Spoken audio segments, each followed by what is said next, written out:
실전에서 응용을 할 수가 있지. 단순히 이것만 가지고는 좀 부족함이 있다라는 걸 꼭 염두에 두시길 바라겠습니다. 자, 그러면 이제 서론 길게 안 하고요. 바로 또 챕터 1, 파트 1의 챕터 1입니다. 규정 서론부터 바로 들어가도록 하겠습니다.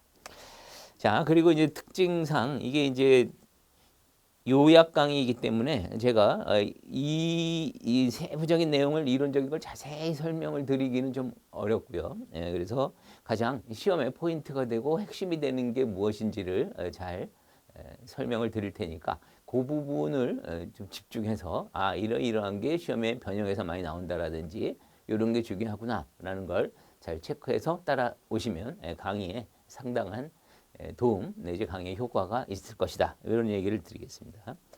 먼저 1번이죠. 교정 개념 및 범위입니다. 여기서 이제 교정의 개념 하면 뭐 가장 핵심적인 개념 제사회화죠. 범죄자 비행소년에 대한 제사회화.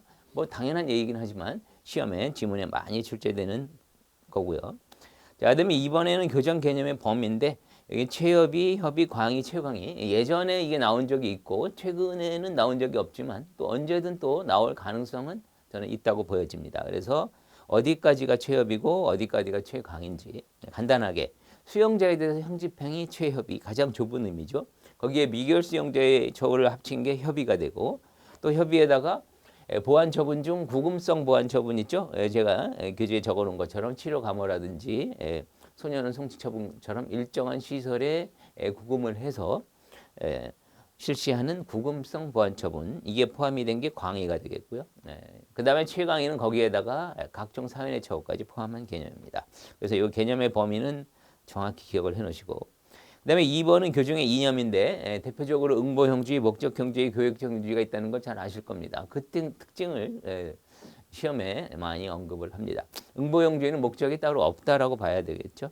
목적이 굳이 있다면 응보고 목적형주의부터는 다릅니다. 형벌이라고 하는 건 단순히 응보하려는 목적이 아니라 뭐 사회 안전 확보라든지 범죄인 교화 개선 재사회화 바로 이러한 목적을 위해서 형벌은 존재한다는 거고 교육형주의는 목적형주의와 방향이 조금 다르죠.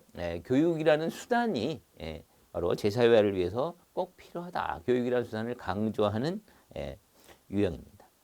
자, 3번에 행형과 교정과 관련해서는 행형이 과거의 개념이라면 교정은 현대적인 개념입니다. 이렇게 이제 발달해 왔는데 목적사항 차이 그러면 이제 행형이라고 하는 건 형을 집행한다는 말의 줄임말이고요. 그래서 구금 기능, 뭐 형 집행, 관리 이런 차원이라면 교정이라는 개념은 교화 개선을 통한 제사회화의 목적과 관련이 된 내용이기 때문에 진일보된 유형이 되겠고요.